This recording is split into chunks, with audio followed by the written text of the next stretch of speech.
نحمده ونصلی علی رسولہ الکریم اما بعد فاعوذ باللہ من الشیطان الرجیم بسم اللہ الرحمن الرحیم قال اللہ تبارک و تعالی اولا یعلمون ان اللہ یعلم ما یسرون وما یعلنون ومنہم امیون لا یعلمون الکتاب الا امانیہ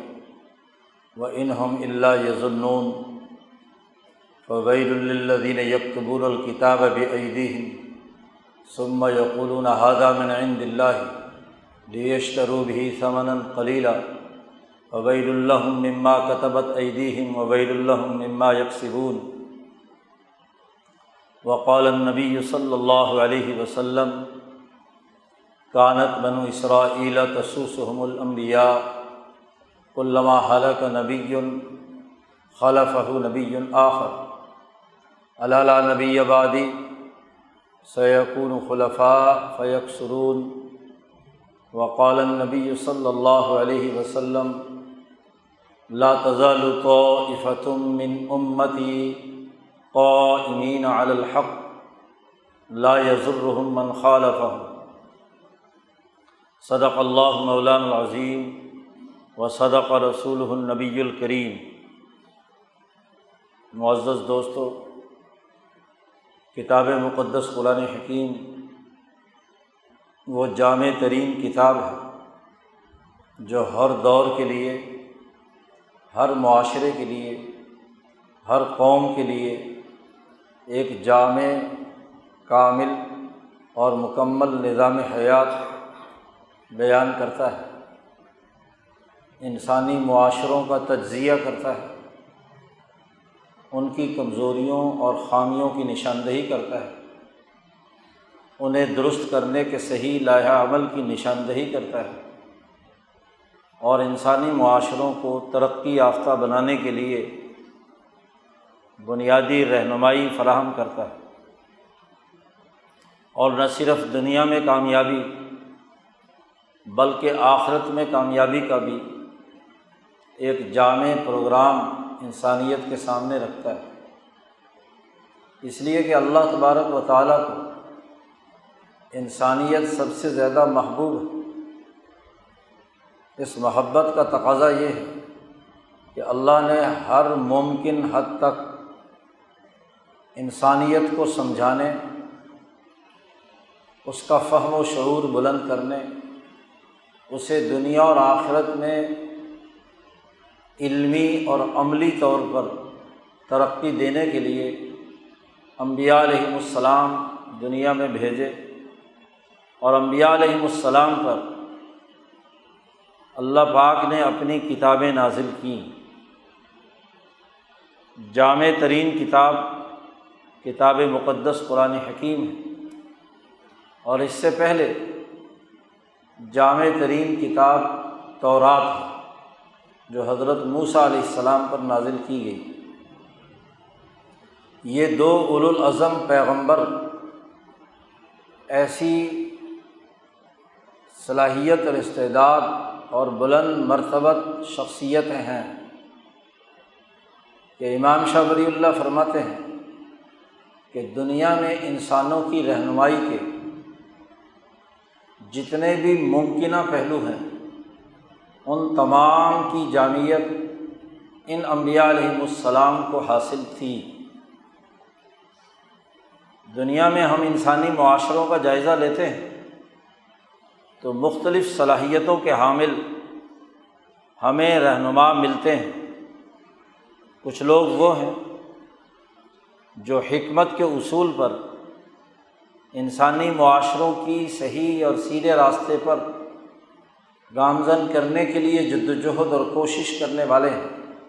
انہیں حکماء کہا جاتا ہے۔ کچھ لوگ وہ ہیں جو انسانی معاشروں میں پیدا ہونے والی خرابیوں پر انہیں ڈرانے اور انہیں ان بداعمالیوں کے برے نتائج سے آگاہ کرنے کے لیے دنیا میں تشریف لائے، جنہیں منذر کہا جاتا ہے۔ کچھ لوگ وہ ہیں جو انسانیت کی جامع ترین رہنمائی کہ فرائض سر انجام دیتے ہیں انہیں کامل کہا جاتا ہے۔ انسانی معاشروں میں کچھ لوگ وہ ہیں جو اس سیاسی حوالے سے انسانی معاشروں کے قوانین اور ضابطے اصول متعین کرتے ہیں اور عملی سیاست کے ذریعے سے ان کی رہنمائی کرتے ہیں۔ قرآن کی اصطلاح میں اسے خلیفہ کہا جاتا ہے۔ اسی طرح کچھ لوگ ہیں جو انسانیت کے لیے ہدایت اور تزکیے کا کام کرتے ہیں، انہیں ہادی اور مزکی کہا جاتا ہے۔ وہ واعظ و نصیحت اور اپنے قلب کی توجہ اور گرمی سے انسانی قلوب میں حرارت پیدا کرتے ہیں اور انہیں واعظ و نصیحت کے ذریعے سے اطمینان و سکون پیدا کر کے ان میں سکینت پیدا کر کے اللہ سے تعلق قائم کرنے کے لیے کردار ادا کرتے ہیں۔ تو یہ بہت سے شعبے ہیں جو انسانیت کی رہنمائی کے لیے انسانی معاشروں میں پائے جاتے ہیں۔ ہر معاشرہ جب بھی ترقی کے منازل طے کرتا ہے تو اس کے پیچھے ان میں سے کسی نہ کسی کی رہنمائی کا اثر ہوتا ہے۔ وہ رہنمائی سر انجام دیتے ہیں اور انسانیت ان کے بتلائے ہوئے اصولوں پر عمل کرتی ہے۔ تو جس درجے کا رہنما یا جس شعبے کا رہنما ہوتا ہے اسی شعبے کے حوالے سے وہ رہنمائی دیتا ہے اور لوگ قبول کر کے ترقیات کے منازل طے کرتے ہیں۔ حضرت موسیٰ علیہ السلام اور حضرت محمد مصطفیٰ صلی اللہ علیہ وسلم یہ ایسی جامع ترین شخصیات ہیں کہ دونوں حکیم بھی تھے، دونوں منذر بھی تھے، دونوں کے بارے میں یہ بات طے شدہ ہے کہ وہ خلیفہ بھی تھے۔ خلافت کے فرائض سر انجام دینے، خواہ خلافت باطنہ ہو یا خلافت ظاہرہ، ہادی اور مزکی بھی تھے، کامل بھی تھے، اور دیگر جتنے بھی شعبے ہیں رہنمائی کے وہ ان دونوں انبیاء علیہ السلام میں پوری جامعیت کے ساتھ پائے جاتے تھے۔ ان انبیاء علیہ السلام کی اسی جامعیت کی وجہ سے ان پر جو اللہ نے علم نازل کیا اسے الکتاب کہتے ہیں۔ کتاب دو ہی کتابوں کے بارے میں کہا گیا ہے، ایک التورات کے بارے میں جو اللہ نے خاص طور پر حضرت موسیٰ کلیم اللہ پر طور کے پہاڑ پر نازل کی تھی، جسے جبرائیل مقدس نے موسیٰ علیہ السلام کے قلب پر نازل کیا تھا۔ وہ ایک بڑی کمپریہنسو، بڑی جامع ترین کتاب تھی جس میں ہر شعبہ زندگی سے متعلق رہنمائی دی گئی تھی۔ تورات اللہ کی خاص کتاب جو اللہ نے حضرت موسیٰ علیہ السلام پر نازل کی، اسی نسبت سے جو حضرت موسیٰ علیہ السلام کی قوم بنی اسرائیل ہے اور پھر اسی کے تسلسل میں عیسائی جو حضرت عیسیٰ علیہ السلام کی امت ہے، ان کو اہل کتاب قرآن حکیم نے کہا ہے، تعبیر کی ہے کہ یہ سب اہل کتاب ہے۔ ایسے ہی جامع ترین کتاب کتاب مقدس قرآن حکیم، ذالک الکتاب لا ریب فیہ، قرآن حکیم کے آغاز میں ہی کتاب مقدس قرآن حکیم کو الکتاب کہا ہے، اور الکتاب کو ماننے والے ہی دراصل دنیا اور آخرت میں کامیابی کے مستحق ہیں۔ اللہ نے انسانیت کی کامیابی کا مکمل پروگرام سب سے پہلے تورات اور ان کے ساتھ شامل ہونے والی بعد میں زبور اور انجیل، جس کا مجموعہ بائبل ہے،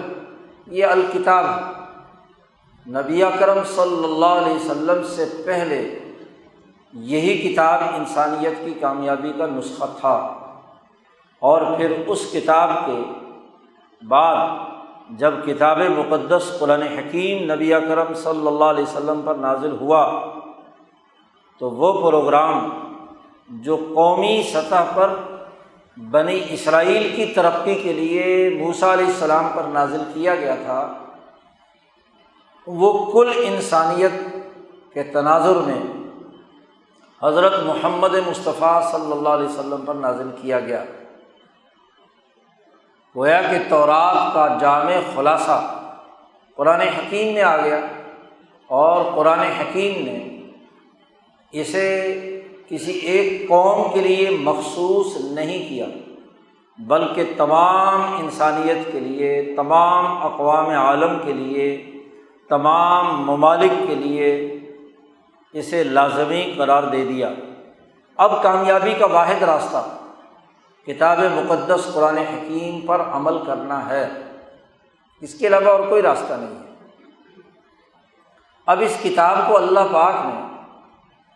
سورۃ البقرہ میں بڑی جامعیت کے ساتھ سمجھایا ہے۔ آغاز ہی سورۃ البقرہ کا ذالک الکتاب سے ہوا ہے، اور اس کتاب کی جامعیت اور اس کی اہمیت واضح کی گئی ہے، اور بتلایا ہے کہ اس الکتاب سے پہلے دنیا میں ایک اور الکتاب تھی، تورات۔ اس کے ماننے والے بنی اسرائیل تھے۔ ان اہل کتاب کے منفی رویے کیا رہے جس کی وجہ سے وہ انسانیت کی رہنمائی کے قابل نہیں رہے؟ اب ضرورت ہے کہ یہ جو الکتاب آئی ہے، کتاب مقدس قرآن حکیم، اس کے ماننے والے اس پر ایسے عمل کریں کہ جو غلطیاں، جو کوتاہیاں، جو خرابیاں بنی اسرائیل کے اہل کتاب نے اختیار کی تھیں ان سے بچیں، وہ کمزوریاں اور وہ خرابیاں ان میں پیدا نہیں ہونی چاہیے۔ انسان زیادہ سے زیادہ، یا انسانی معاشرہ زیادہ سے زیادہ ایک دفعہ غلطی کرتا ہے، تو سمجھدار آدمی وہ ہے جو اپنی غلطیوں سے سیکھ کر آئندہ غلطی دہرانے سے باز رہے، دوبارہ وہ غلطی نہ دہرائے۔ اب انسانی معاشرے میں ایک دفعہ الکتاب آ چکی ہے، اور اس الکتاب کے حوالے سے انسانوں نے جو عمل درآمد میں غلطیاں کی ہیں، ان کے جاہلوں نے بھی اور ان کے عالموں نے بھی، وہ غلطیاں اب آئندہ انسانی معاشروں میں اگلی دور کی تمام اقوام کو نہیں کرنی چاہیے۔ اس حقیقت کو سمجھانے کے لیے اللہ پاک نے سورۃ البقرہ میں تقریباً آدھا پونا پارہ اسی موضوع پر خرچ کیا ہے۔ یا بنی اسرائیل اذکروا نعمتی التی سے شروع ہوا ہے، اور تیسرے یا بنی اسرائیل تک اللہ پاک نے ان کی ان خرابیوں کا تذکرہ کیا ہے جو کتاب تورات پر عمل درآمد کے حوالے سے یہودیوں اور اہل کتاب کی خرابیاں جو پائی جاتی تھیں ان کی نشاندہی کی ہے۔ یہ آیت مبارکہ جو ابھی خطبے میں تلاوت کی گئی ہے، اس آیت کا تعلق بھی یہودیوں کی انہی خرابیوں سے ہے۔ ان خرابیوں کو بیان کرتے ہوئے اللہ تبارک و تعالیٰ نے بہت سے امور کی نشاندہی کی ہے۔ ان میں سے ایک بات بڑی بنیادی سی بیان فرمائی اس آیت مبارکہ میں کہ ہر قوم میں دو طرح کے لوگ ہوتے ہیں، ایک ان پڑھ اور جاہل، اور ایک اہل علم و دانش اور عالم۔ دونوں کے رویے کتاب پر عمل درآمد کے حوالے سے کس نوعیت کے ہوں تو کیا نتائج ظاہر ہوں، وہ ان آیات مبارکہ میں اللہ پاک نے بڑی وضاحت کے ساتھ اس کی نشاندہی کر دی۔ جب معاشرے زوال پذیر ہوتے ہیں، خواہ ان میں کتاب موجود بھی ہو، تورات سے بڑھ کر اور کیا کتاب تھی؟ اللہ نے خاص طور پر اسپیشل موسیٰ علیہ السلام پر نازل کی، اور موسیٰ علیہ السلام بھی بڑے جلیل القدر نبی، اولو العزم پیغمبر ہیں، بہت اعلیٰ صلاحیتوں کے حامل ہیں۔ انہوں نے اپنی بڑی جدوجہد اور کوشش سے قوموں کی، خاص طور پر بنی اسرائیلی قوم کی سیاست بہت عمدگی سے قائم کی۔ امام شاہ ولی اللہ فرماتے ہیں کہ ساسا سیاستاً حسنتاً، بنی اسرائیل کی سیاست بہت اچھے اور عمدہ طریقے سے موسیٰ علیہ السلام نے کی۔ تو ایسے اولو العزم پیغمبر کی تعلیمات، ان پر نازل ہونے والی کتاب، ان کا طرز فکر و عمل، اور ان کے بعد آنے والے ان کی اتباع میں 4000 کے قریب انبیاء علیہم السلام، کوئی ایک آدھ نہیں، 2 4 10 5 نہیں، 100 200 نہیں، 4000 انبیاء علیہم السلام بنی اسرائیل میں آئے، حتیٰ کہ اتنے تسلسل کے ساتھ آئے کہ ایک نبی دنیا سے تشریف لے جاتے تو دوسرے نبی فوراً آ جاتے، کوئی درمیان میں گیپ نہیں تھا۔ اس کے باوجود اس یہودی قوم، اس نسل کا جو اپنے آپ کو تورات کے ساتھ وابستہ رکھنے کا دعویٰ کرنے والی تھی، ان میں 2 طرح کے طبقے پائے گئے۔ ایک الامیون، جن کا قرآن حکیم نے یہاں اس آیت میں تذکرہ کیا ہے، اور ایک وہ جو اہل کتاب ہیں یا عالم ہیں۔ ان دونوں کے حوالے سے اللہ پاک نے یہ بات فرمائی یہاں کہ منہم امیون لا یعلمون الکتاب الا امانی وانہم الا یظنون۔ ان اہل کتاب میں، ان کتاب کے ماننے والوں میں، بظاہر کتاب مان رہے ہیں، موسیٰ علیہ السلام کو نبی مانتے ہیں، تورات کو سچی کتاب مانتے ہیں، اس پر عقیدہ ہے، ایمان رکھتے ہیں، اپنے دور کے مسلمان ہیں، اور اس کے باوجود قرآن حکیم کہتا ہے لا یعلمون الکتاب۔ امیون کی تعریف کی ہے اللہ نے، حقیقت بتلائی ہے کہ امی کسے کہیں گے، امی کی وضاحت کی ہے کہ امیون لا یعلمون الکتاب الا امانی وانہم الا یظنون۔ 3 باتیں امیوں کے حوالے سے یہاں اس آیت مبارکہ میں واضح کی گئی ہیں۔ ایک یہ کہ وہ کتاب کا علم نہیں رکھتے تھے، دوسرا یہ کہ وہ، یہ تو منفی بات تھی کہ وہ نہیں رکھتے، اور 2 باتیں ان کے اندر موجود تھیں، ایک امانی اور ایک ظنون، اوہام، ظن، انہم الا یظنون۔ گویا کہ امی ایسے ہیں کہ علم سے تو کورے ہیں، علم نام کی کوئی چیز نہیں، اور انسانی دماغ خالی نہیں رہتا۔ اگر علم نہیں ہوگا تو علم کے مقابلے کی چیز ہوگی، علم کے مقابلے کی چیز جاہل، بالکل جہالت، اور جاہل آدمی کو بھی دنیا میں زندگی تو بسر کرنی ہے۔ جب وہ زندگی بسر کرتا ہے تو علم کی جگہ پر کچھ تمنائیں پال لیتا ہے، کچھ امیدیں رکھ لیتا ہے، کچھ آرزوئیں اور خواہشات بنا لیتا ہے مذمومہ، اور کچھ گمانات رکھتا ہے، کچھ اس کے خیالات ہوتے ہیں۔ ظن ایک ہوتا ہے علم اور ایک ہوتا ہے جہل۔ علم اور جہل کے درمیان میں گمان ہوتا ہے۔ مثلاً کسی چیز کا آپ کو 100% علم ہے تو وہ علم ہے، اور اگر 100% واقف نہیں ہے، آخری ڈگری پہ چلے گئے تو کیا ہے؟ جاہل ہے۔ اور ان دونوں کے درمیان بالخصوص علم کا دائرہ 50 ڈگری سے کم ہو تو وہ بھی ظن اور گمان ہے، اندازہ ہے نا، اٹکل پچو ہے، قرآن نے اس کے لیے دو لفظ استعمال کیے ہیں، ظن اور خرص۔ ان یتبعون الا الظن، تمہارے پاس گمانات ہیں اور تم صرف اندازے لگاتے ہو، اٹکل پچو سے کام لیتے ہو۔ کچھ خواہشات ہیں، کچھ تمنائیں ہیں، کچھ آرزوئیں ہیں، کچھ گمانات ہیں، کچھ خیالات ہیں، کچھ اٹکل وٹکل اندازے وندازے ہیں، ایسے ہی لگ گیا تیر، ورنہ تو تکا، جی تو تیر تکے کے چکر میں رہتے ہیں۔ تو ایک تو اللہ پاک نے کہا کہ امی ہے۔ امی کسے کہتے ہیں؟ پہلے تو یہ بات سمجھیے،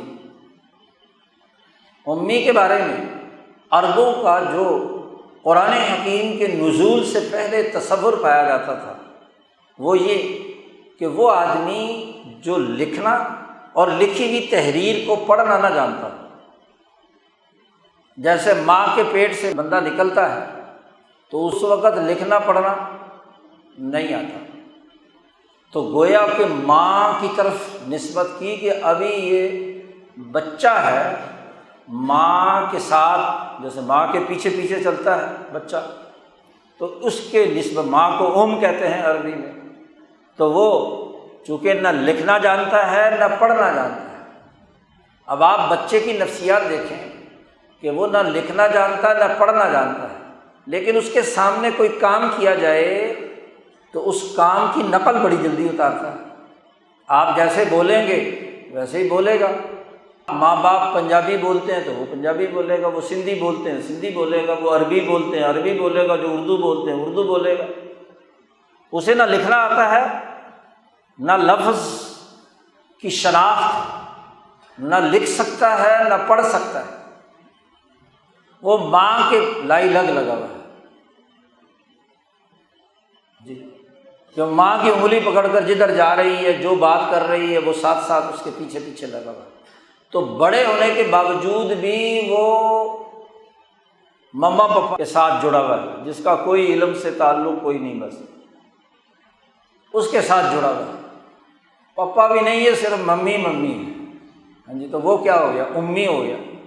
نہ کتابت یعنی تحریر نہیں لکھ سکتا، تحریر لکھی ہوئی پڑھ نہیں سکتا، اس کو امی کہتے ہیں۔ لیکن آپ دیکھیے کہ بچے اس کے باوجود، اور عربوں کے جو بدوؤں کے بچے ہیں وہ ذہین، سمجھدار، باقی عملی کاموں میں بڑے سمجھدار ہوتے ہیں، انگوٹھا ٹیک ہوتے ہیں، پڑھے لکھے، تحریر بھی نہیں پڑھ سکتے، لیکن سوسائٹی کے عملی تقاضوں میں اپنے ماں باپ سے، قبیلے سے، خاندان سے سیکھ کر وہ پنچایت پرے کرتے ہیں، جرگے بناتے ہیں، چلاتے ہیں۔ انہیں سوسائٹی کے اتار چڑھاؤ اور روایات کا بغیر پڑھے لکھے ہی علم ہوتا ہے، اس کے مطابق وہ کام کرتے ہیں۔ تو امی کا یہ مطلب سمجھنا کہ بالکل ہی جاہل ایسا کہ اسے دنیا کی کسی بات کا کوئی عطا پتہ نہیں، یہ بات غلط ہے۔ علامہ ابن جریر طبری کہتے ہیں کہ اس سے کتابت جو تحریر ہے، وہ لکھنا اور پڑھنا، یہ جسے نہیں آتا تھا اسے امی کہتے ہیں۔ جب قرآن نازل ہوا اور یہ آیت نازل ہوئی تو حضرت عبداللہ ابن عباس رضی اللہ تعالیٰ عنہ نے امی کا ایک اور وسیع ترین مطلب اور مفہوم واضح کیا کہ اس کے ساتھ ساتھ وہ ایسا آدمی بھی ہو کہ اگرچہ اسے کتاب پڑھنی کسی درجے میں آتی بھی ہے لیکن سمجھتا نہیں، اس کی معنویت کو، تفقہ اور بصیرت اس میں نہیں، اور پڑھ لینے کے باوجود بھی وہ ابھی تمناؤں، آرزوؤں اور ظنون و ابہامات اور شکوک و شبہات کی وادی میں غوطے کھا رہا ہے۔ بظاہر کتاب لکھنی بھی آ گئی، پڑھنی بھی آ گئی، لیکن لکھے ہوئے یا پڑھے ہوئے کا قانونی مطلب کیا ہے، اس کا فہم کیا ہے، اس کے اثرات انسانی سوسائٹی پر کیا مرتب ہوں گے، اس سے کون سا قانون انسانی معاشرے کا وضع ہوتا ہے، اور اس سے انسانیت کا کون سا مسئلہ حل ہو رہا ہے۔ جی ہاں، کس مسئلے کی نوعیت کو یہ قانون بیان کر رہا ہے، اس کی سمجھ ومجھ نہیں، بس عربی کے الفاظ رٹ لیے، کوئی عربی میں ہے، فارسی میں ہے، اردو میں ہے، انگریزی میں ہے، جو بھی کچھ لکھا ہوا ہے پڑھ لیا، لفظوں کی شناخت اسے ہو گئی، جملے لکھے ہوئے پڑھ بھی سکتا ہے لیکن سمجھ نہیں رہا، یا سمجھتا بھی ایک درجے میں ہے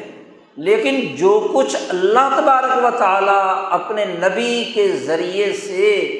بات سمجھانا چاہتے ہیں اس قانون کی، وہ نہیں سمجھنا چاہتا، وہ اپنی سمجھیں اس میں ڈالے گئے، وہ ظنون و اوہام کا شکار ہے، وہ تمنائیں اور آرزوئیں اپنی رکھتا ہے، اس نے دماغ میں کچھ خیالات پال لیے ہیں، وہ تورات پڑھتا ہے، قرآن پڑھتا ہے، کوئی اور کتاب پڑھتا ہے تو اس کتاب کا خود ساختہ منظومہ مطلب نکالتا ہے اپنے مفادات کے مطابق، اپنی طرف سے اس کے معنی اور مفاہیم اخذ کرتا ہے، تو یہ بھی امی ہے۔ یہ بڑی جامع معنی حضرت عبداللہ ابن عباس رضی اللہ تعالیٰ عنہما نے امی کی وضاحت کر دی کہ وہ تو امی ہے ہی، امی تو بہت سارے افراد ہو سکتے ہیں، ایک فرد وہ ہے جو لکھنا پڑھنا نہیں جانتا، لکھے ہوئے کو پڑھ نہیں سکتا اور خود لکھ نہیں سکتا، ایک وہ ہے کہ یہ دونوں چیزیں جانتا ہے لیکن اس کا اصل مطلب اور مفہوم اور مقصد خداوندی، مقصد نبوت یا اس قانون بنانے کا جو مطلب اور اصل مقصد اس کی روح ہے اس کو نہیں سمجھنا چاہتا، اس میں اپنی خواہشیں اور تمنائیں داخل کر دی۔ تو اس آیت نے وضاحت کر دی کہ ایک وہ امی ہیں جو لا یعلمون الکتاب الا امانیہ۔ اب یہاں اللہ پاک نے ان امیوں کے بارے میں کہا ہے کہ یہ منفی صورت رکھتے ہیں کیونکہ تمنائیں، آرزوئیں اور ظنون اوہام رکھتے ہیں، اور ایک امی وہ مشرکین مکہ تھے جن کے بارے میں اللہ نے کہا کہ ہم نے رسول اللہ کو بھیجا بعث فی الامیین رسولا، وہ بھی امی ایسے ہی امی تھے، اور ایک امی اللہ تبارک و تعالیٰ نے خود رسول اللہ صلی اللہ علیہ وسلم کو کہا ہے کہ وہ نبی امی ہوں گے۔ یہاں امی سے مطلب حضور صلی اللہ علیہ وسلم کی تعریف ہے، حضور صلی اللہ علیہ وسلم کی تعریف ہے کہ خود تو کوئی چیز لکھ پڑھ نہیں سکتے، نہ تو کوئی کتاب تحریر کی بھی ہو اسے آپ پڑھ سکتے کہ اس سے پڑھ کر رسول اللہ صلی اللہ علیہ وسلم یہ باتیں بیان کر رہے ہوں جو آپ لوگوں کی انسانیت کی رہنمائی کے لیے بتلا رہے ہیں، اور نہ ہی رسول اللہ صلی اللہ علیہ وسلم خود لکھ سکتے، تو کوئی لکھی ہوئی اپنی لکھی ہوئی چیز بھی نہیں ہے کہ دماغ میں آئی اور لکھ لی، اور نہ ہی کسی اور کی لکھی ہوئی چیز ہے کہ جو اساطیر الاولین ہوں، پرانے لوگوں کے قصے کہانیاں ہوں اور وہ رسول اللہ نعوذ باللہ بیان کر رہے ہوں لوگوں کے سامنے، نہیں، آپ لکھنا پڑھنا نہیں جانتے تھے، اس کے باوجود علم کی باتیں بتلا رہے ہیں، تو یہ علم کی باتیں ضرور اللہ کی طرف سے نازل ہوئی ہیں تو بیان کر رہے ہیں نا، اسی لیے تو کہتے ہیں انما انا بشر مثلکم، تمہاری طرح کا میں ایک انسان ہوں، یعنی جیسے تم لکھ پڑھ نہیں سکتے میں بھی لکھ پڑھ نہیں سکتا، لیکن ایک فرق، یوحی الیہ، میری طرف وحی کی گئی ہے اللہ کی طرف سے، اللہ نے اپنا نمائندہ جبریل مقدس کی صورت میں مجھ پر بھیجا ہے، تو تم تو لکھے پڑھے بغیر محض تمنائیں، آرزوئیں اور ظنون و اوہام میں مبتلا ہو، اور میں نہ لکھنے اور نہ پڑھنے کے باوجود اللہ نے جو میرے قلب پر علم نازل کیا ہے، میرے سینے پہ جو قرآن نازل کیا ہے، اس علم کی بنیاد پر میں تمہیں رہنمائی دیتا ہوں، یہ بات رسول اللہ صلی اللہ علیہ وسلم نے بیان فرمائی۔ تو آپ صلی اللہ علیہ وسلم کا امی ہونا یہ آپ کا وصف ہے، آپ کی خصوصیت ہے، آپ کا بلند مرتبہ ہونا ہے کہ اپنا علم لکھا پڑھا ہوا نقل کیا ہوا کسی کا نہیں، جو بھی کچھ علم ہے وہ صرف اور صرف اور صرف اللہ کا ہے۔ وما ینطق عن الہویٰ ان ہوا الا وحی یوحیٰ، اپنی خواہش سے آپ نے کوئی گفتگو نہیں کی، جو بھی کچھ بیان کرتے ہیں وہ اللہ کی طرف سے وحی کی گئی۔ لیکن یاد رکھیے یہ نبی کے لیے تو فضیلت کی بات ہے جی، لیکن غیر نبی کے لیے یہ کوئی فضیلت کی بات نہیں ہے۔ غیر نبی اگر امی ہو، اس کے پاس علم کتاب کا نہیں ہے، علم سے کورا ہے، تو اس کا دماغ اور دل وہ تمناؤں اور آرزوؤں کی اماجگاہ ہوگا، وہ خواہشات کے پیچھے چل رہا ہوگا، کیونکہ علم صرف ایک ہی ہے، اور وہ علم کتاب اللہ، کتاب مقدس قرآن حکیم کا علم ہے، جو اس کے واسطے سے نور الہی سے جڑ کر بات کرے گا تو وہ تو ٹھیک ہے، اور جو اس کے حوالے سے کوئی اس طرح کی صلاحیت نہیں رکھتا تو اس کا دل، دماغ، وجود وہ تمناؤں کی آماجگاہ ہے، وہ شکوک و شبہات میں مبتلا ہے، وہ ظنون و اوہام میں مبتلا ہے، گمانات کا حصہ ہے۔ تو ایسے گمانات سے رہنمائی کیا ہوگی؟ رہنما تو وہ ہوتا ہے جو علم، اور علم جو ہے وہ الکتاب ہے، اور الکتاب لکھنا بھی جانتا ہو، الکتاب پڑھنا بھی جانتا ہو، الکتاب سمجھنا بھی جانتا ہو، تفقہ بھی ہو، مطلب بھی جانتا ہو۔ قرآن حکیم نے کہا کہ امیون وہ ہیں جو کتاب نہیں جانتے، نفی کی ہے پہلے، کچھ نہیں جانتے سوائے اس کے ایک بات جانتے ہیں، کیا؟ امانیہ، چند آرزوئیں ہیں، چند تمنائیں ہیں، چند خواہشات ہیں، یہ ہو جائے، وہ ہو جائے، ایسا ہو جائے، ویسا ہو جائے، یہ مل جائے، یہ مل جائے، ملک ترقی کر جائے، ہم ترقی کر جائیں، ہاں جی، دنیا بھر کی آرزوئیں۔ ایک ہوتی ہے آرزو اور خواہش،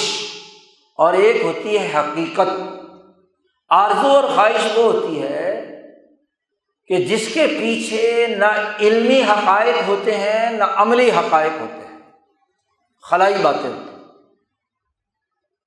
جس کے پیچھے کچھ بھی تو نہیں، کوئی عمل نہیں، کوئی علم نہیں، کوئی شعور نہیں، محض تمنا ہے، محض آرزو ہے، محض خواہش، اسے تمنا کہتے ہیں، امانی کہتے ہیں۔ ایک اور جب تمنا نہیں ہے تو پھر تمنا نہ ہو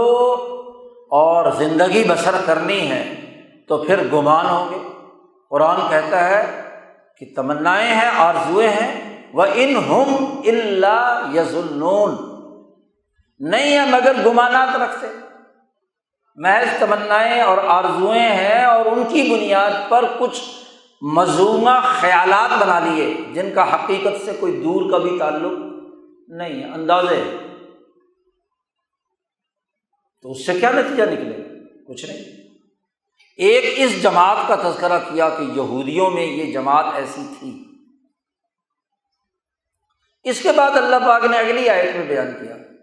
فَوَيْلٌ لِّلَّذِينَ يَكْتُبُونَ الْكِتَابَ بِأَيْدِيهِمْ، امیین کے مقابلے میں وہ لوگ ہیں جو لکھنا پڑھنا جانتے ہیں، لکھنا بھی جانتے ہیں، تحریر بڑی اچھی بنا لیتے ہیں، قانون بڑا اچھا وضع کر لیتے ہیں، اس کے SOPs بڑے عمدہ بنا لیتے ہیں،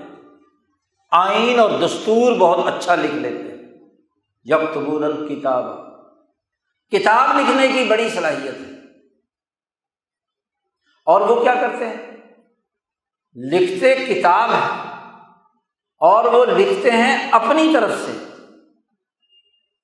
یکتبون الکتاب بایدیہم، اپنے ہاتھوں سے لکھ کر کہتے ہیں کہ یہ اللہ کی طرف سے نازل ہوئی ہے، حالانکہ الکتاب کا ٹائٹل وہ صرف اور صرف دنیا میں 2 کتابوں کے لیے، تورات کے لیے اور کتاب اللہ قرآن حکیم کے لیے، کیونکہ کتاب ایسی ہوتی ہے یا کتاب کی تعریف یہ ہے کہ جو انسانوں کے جملہ مسائل کے حل کرنے کا ایسا جامع دستور العمل، آئین اور ضابطہ ہو کہ جو بلا تفریق رنگ، نسل، مذہب تمام قوموں کے مسائل حل کرنے کے لیے ہر شعبے میں رہنمائی دیتا ہو، وہ الکتاب۔ کتاب کو کتاب اسی لیے کہتے ہیں کہ ایسا ناموس جو انسانی دلوں پر لکھا ہوا ہے۔ امام شاہ ولی اللہ دہلوی نے ایک بڑا جامع جملہ اس کے لیے استعمال کیا ہے کہ النوامیس الکلیہ المضروبہ علی الناس، وہ مقدس اور کلی قانون جو انسانیت کے دلوں پر لکھ دیا گیا ہے، ضرب علی الناس، انسانیت اس سے باہر نکل ہی نہیں سکتی۔ مثلاً سچائی، یہ ناموس کلی ہے۔ مثلاً عدل، ناموس کلی ہے۔ مثلاً امن، انسانیت کے لیے یہ ناموس کلی ہے۔ انسانیت کی رہنمائی، انسانیت کی فلاح و بہبود، انسانیت کی کامیابی کا قانون اور ضابطہ جس پر دنیا بھر کے انسان متفق ہیں۔ دنیا کا کون سا مذہب ہے، کون سی سوسائٹی ہے، کون سا آئین ہے، کون سا دستور ہے جو ان نوامیس کلیہ المضروبہ علی الناس کی مخالفت کرتا ہے؟ دنیا کا کوئی مذہب، کوئی نظام عدل کو برا کہہ سکتا ہے؟ وہ کہے جی عدل اچھی چیز نہیں ہوتی، ظلم اچھی چیز ہوتی ہے؟ نہیں، یہ ایک ایسا ناموس کلی ہے جو مضروبہ علی الناس۔ جی اسی طرح امن، کیا دنیا کا کوئی سسٹم یہ کہتا ہے کہ بد امنی بڑی اچھی چیز ہوتی ہے؟ نہیں، امن ایسا ناموس کلی ہے جو مضروبہ علی الناس، انسانیت پر اللہ نے ایسے طریقے سے لکھ دیا کہ ہر کالا، گورا، مشرقی، مغربی، کوئی بھی زبان بولنے والا، کسی بھی نسل، کسی بھی مذہب، کسی بھی قوم سے تعلق رکھنے والا ہے، وہ اس ناموس کلی کو تسلیم کرتا ہے، مانتا ہے، اس کا انکار نہیں کرتا۔ ظلم کی برائی،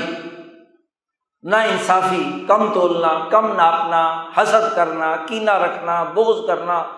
یہ ایسی خرابیاں ہیں جن پر تمام انسان متفق ہیں۔ کوئی بھی انسان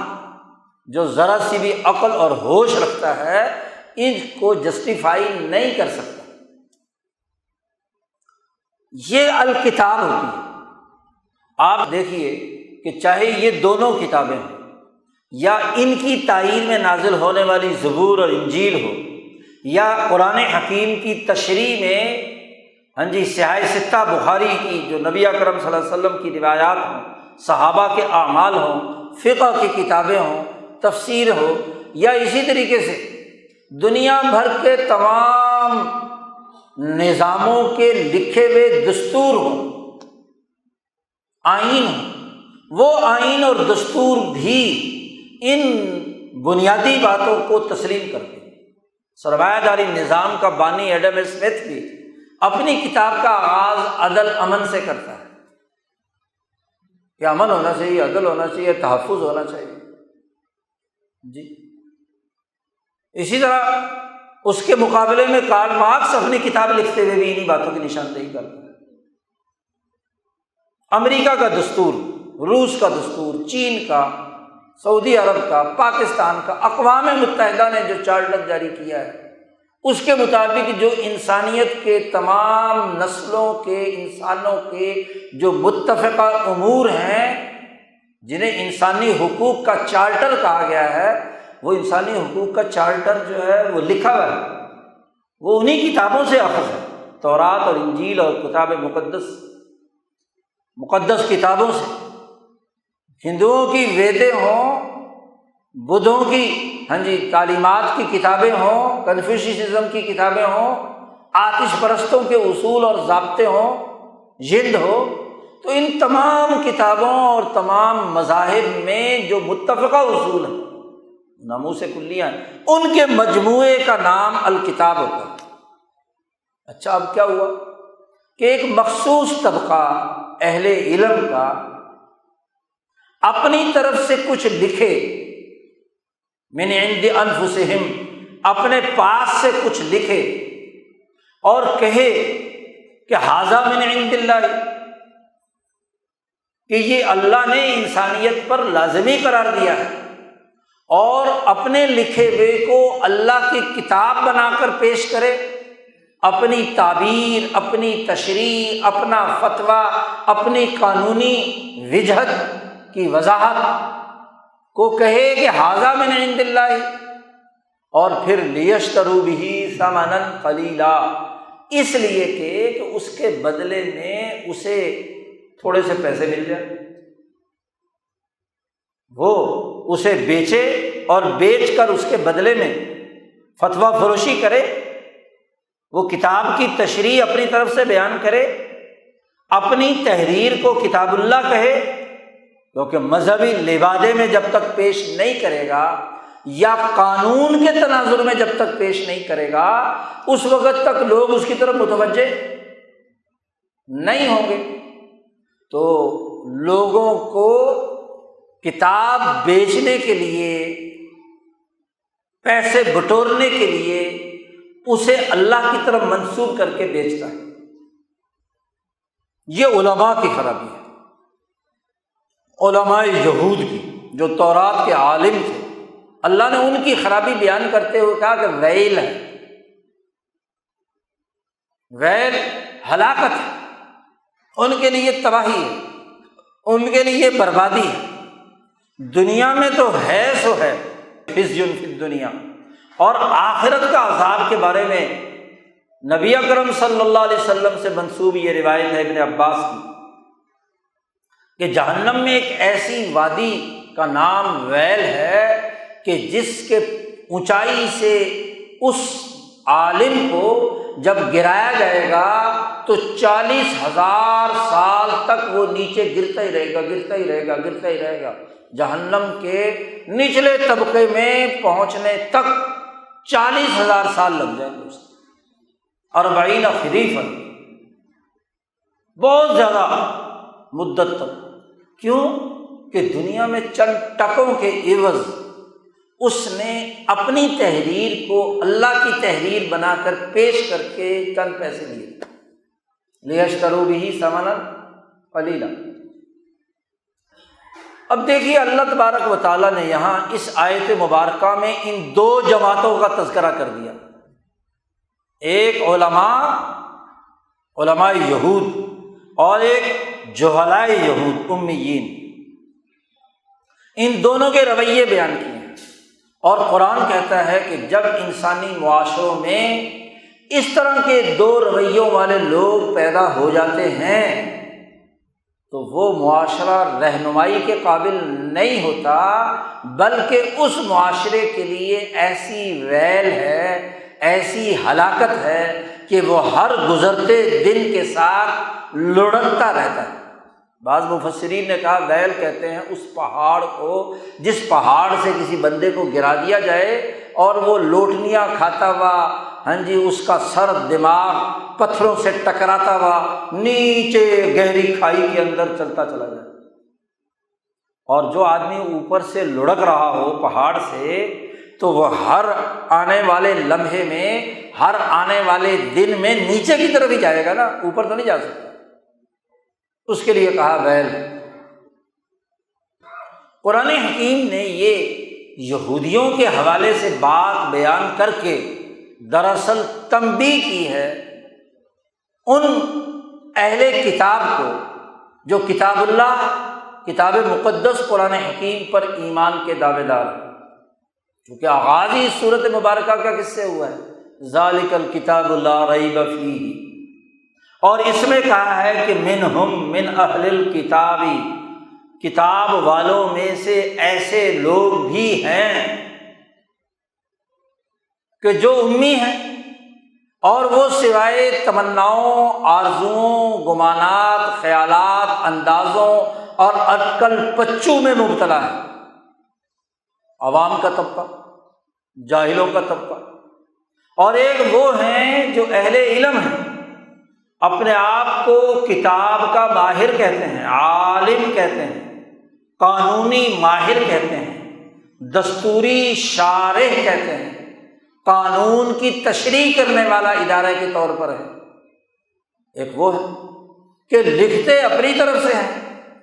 یکتبون الکتاب بایدیہم، اور پھر کہتے ہیں کہ یہ اللہ کی طرف سے نازل ہوئی ہے،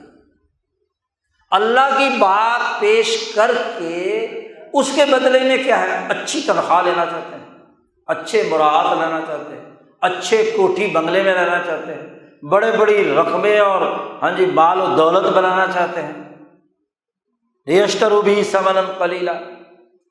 قرآن کہتا ہے، دوبارہ ویل کہا فویل للذین یکتبون الکتاب کے بعد پھر کہا کہ وہ لوگ جو یہ لکھتے ہیں ان کے لیے ہلاکت ہے، اور وہ بھی ہلاک ہونے والا ہے جو مما یکسبون، جو کچھ انہوں نے اس سے کمائی کی ہے، دولت حاصل کی ہے، خزانے پائے ہیں، وہ بھی تباہ و برباد ہونے۔ جو کچھ مما یکسبون انہوں نے کیا اس کے لیے بھی کیا ہے؟ ہلاکت اور تباہی ہے۔ یہودیوں کے بارے میں نازل ہوئی ہے، اہل کتاب کے بارے میں نازل ہوئی۔ اب یہ آیت منسوخ ہو گئی نا، ہمارے معاشرے کے لیے نہیں ہے، نہیں، یہ کتاب ہمارے لیے بھی ہے اور ہمارے لیے ہی ہے۔ وہ تو مر کھپ گئے، وہ یہودی اور وہ اہل کتاب،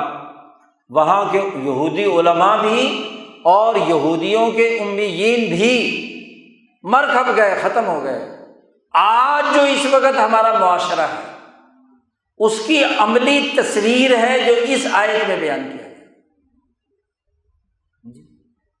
سب سے پہلی بات سمجھنے کی یہ ہے کہ پچھلے 300 سال سے انگریز سامراج کے اس خطے پر تسلط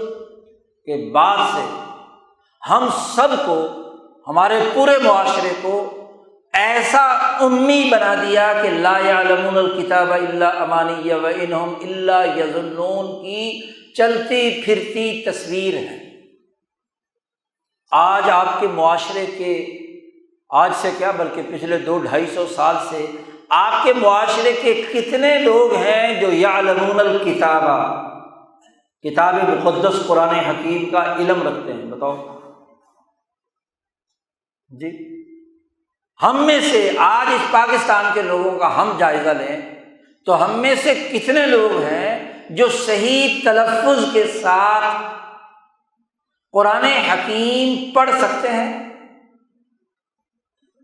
اور اگر پڑھ سکتے ہیں تو کتنے فیصد لوگ ہیں جو اس کا ترجمہ سمجھ سکتے ہیں؟ اور کتنے فیصد لوگ ہیں کہ اس ترجمہ پڑھنے کے بعد اس کا صحیح قانونی اور فقہی مطلب سمجھ سکتے ہیں؟ اندازہ لگاؤ۔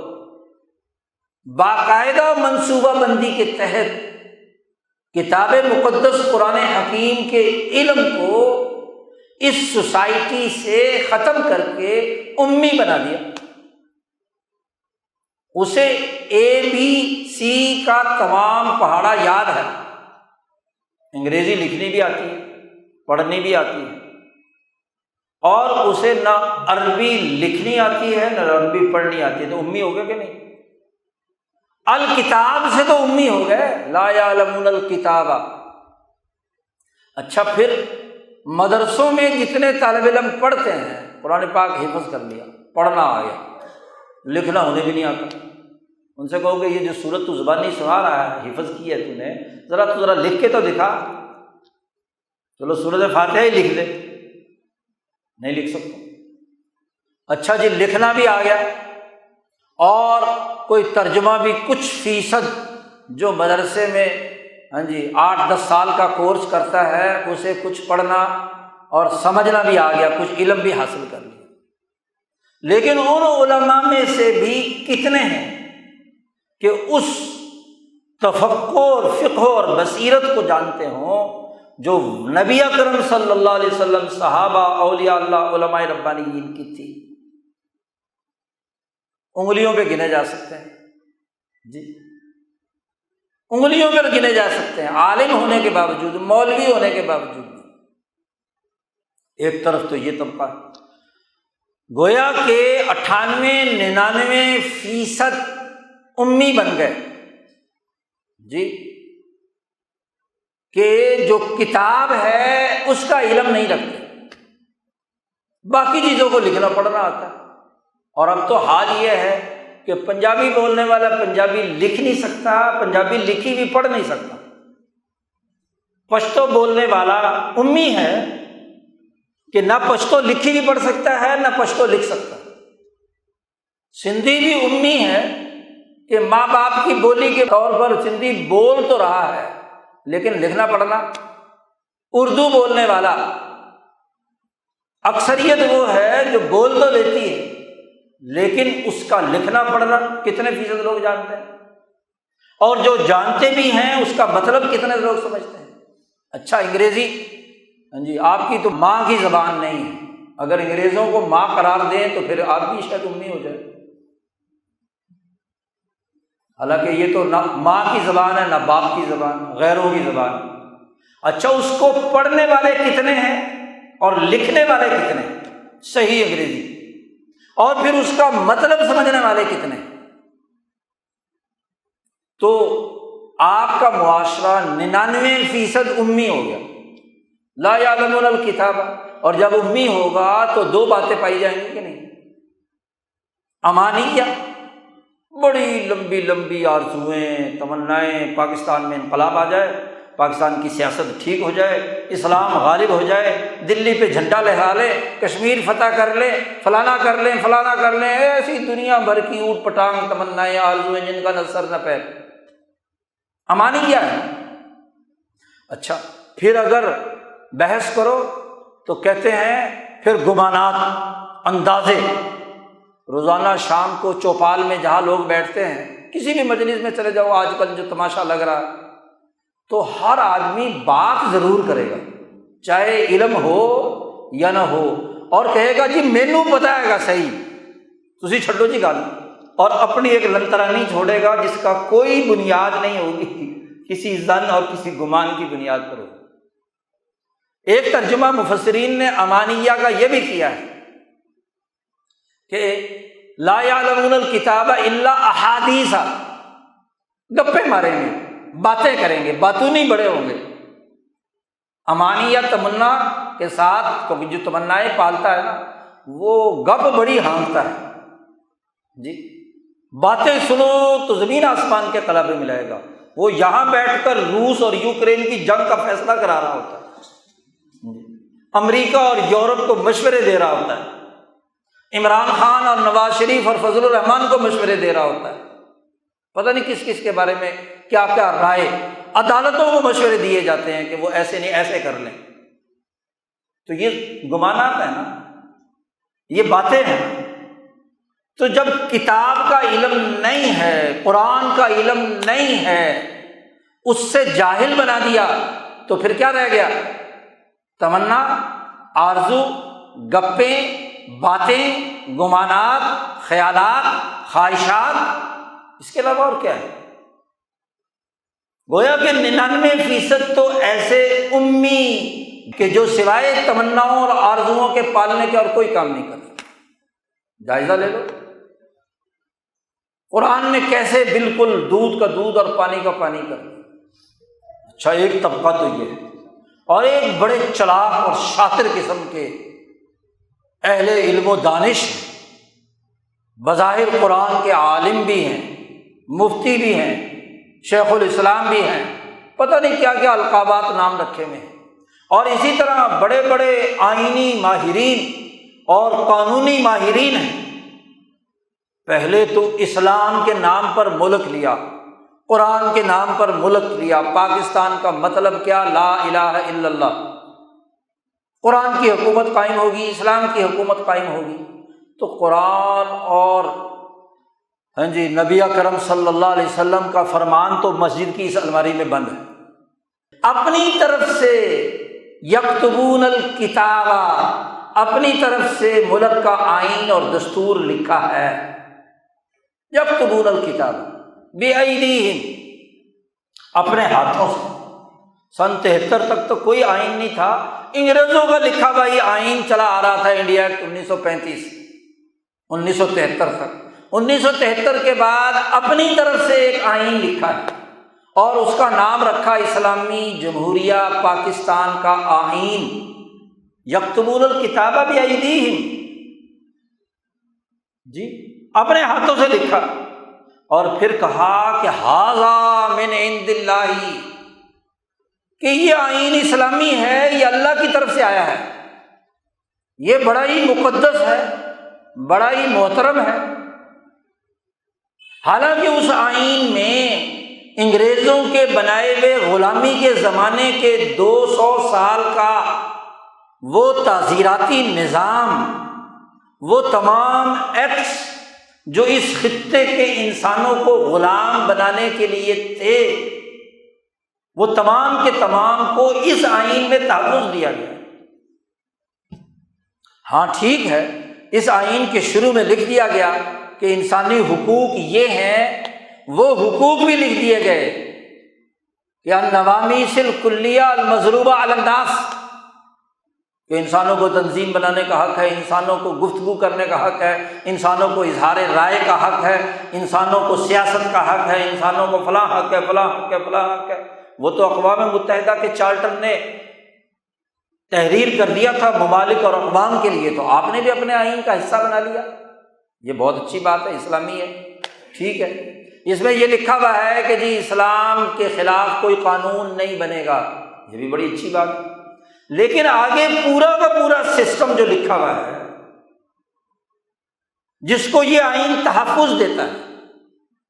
جس میں عدالتی نظام کیسے کام کرے گا، سیاسی نظام کیسے کام کرے گا، معاشی نظام کیسے چلے گا، انتظامی ڈھانچہ کیسے کام کرے گا، یہ تو وہی ہے جو انگریزوں کے بنایا ہوا ہے۔ ظالمانہ ہے، حاکمانہ ہے، انسانوں کو غلامی میں مبتلا کرنے والا ہے، انسانیت کے خلاف ہے، تو اس آئین کو لکھ کر کہو کہ ھذا من عند اللہ۔ اور پھر طرفہ تماشا یہ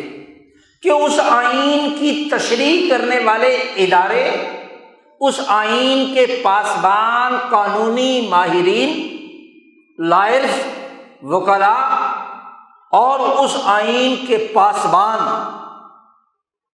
وہ اس کی تشریح جو من چاہی ہوتی ہے وہ کرتے ہیں۔ عجیب آئین اور دستور ہے کہ جمہوریت کا مسلمہ اصول جو دنیا بھر میں نافذ العمل ہے، اس جمہوریت کے دستور کی تشریح کبھی مارشل لا کے ذریعے سے ہوتی ہے،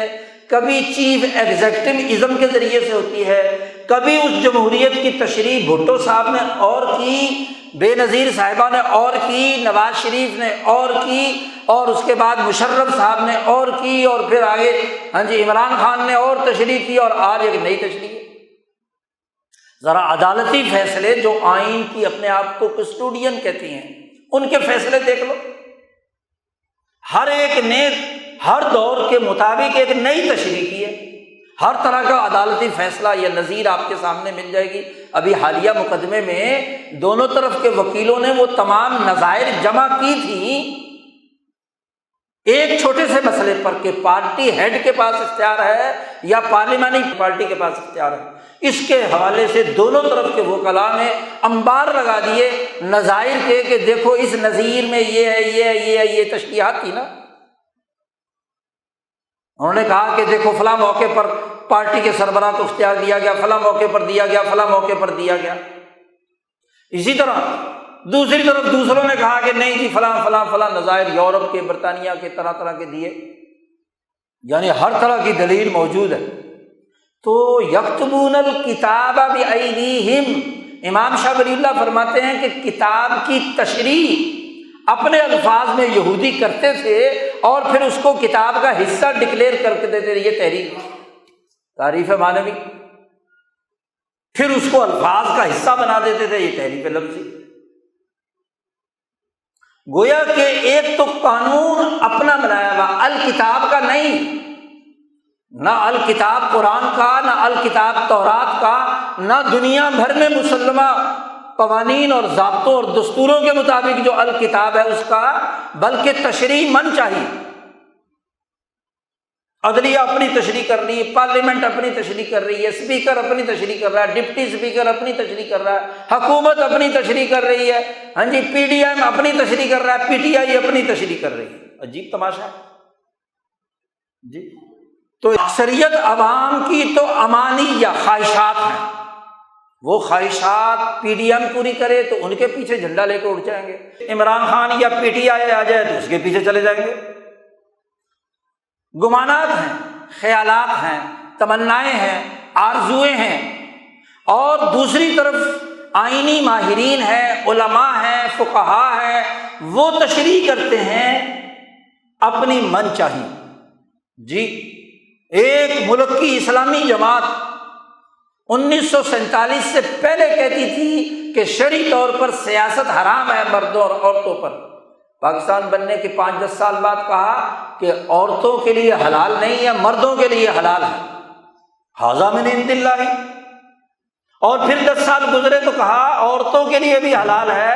مردوں کے لیے بھی حلال ہے، بلکہ عورت صدر پاکستان بھی بن سکتی ہے، فاطمہ جناح جی۔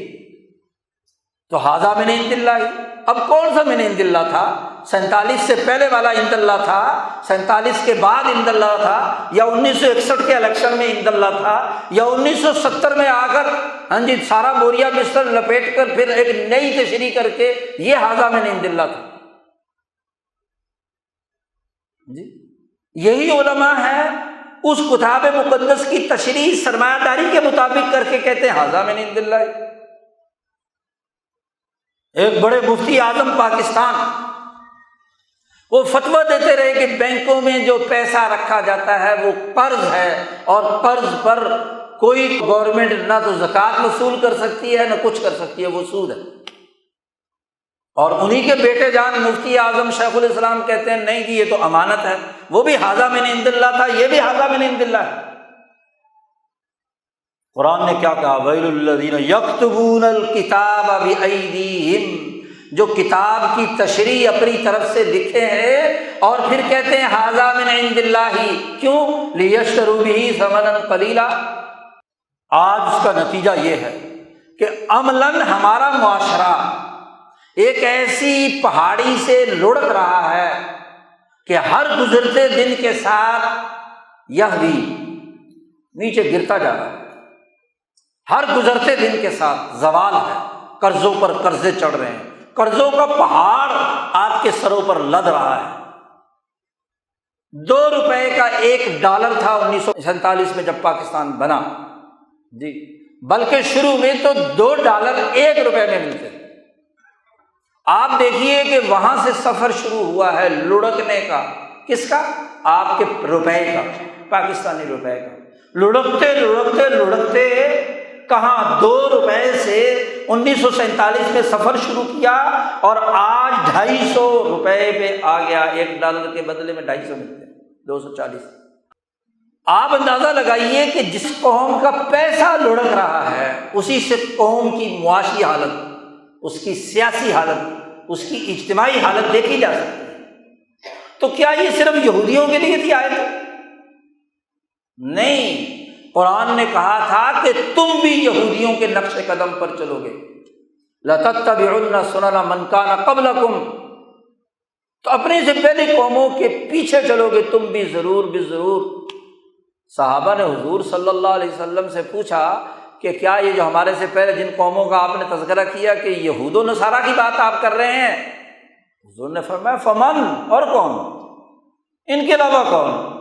انہی کے نقش قدم پر تم چلو گے، تمہارے اندر بھی یہی خصلتیں پیدا ہوں گی۔ ہمارے عوام تمناؤں آرزوؤں میں مبتلا ہیں،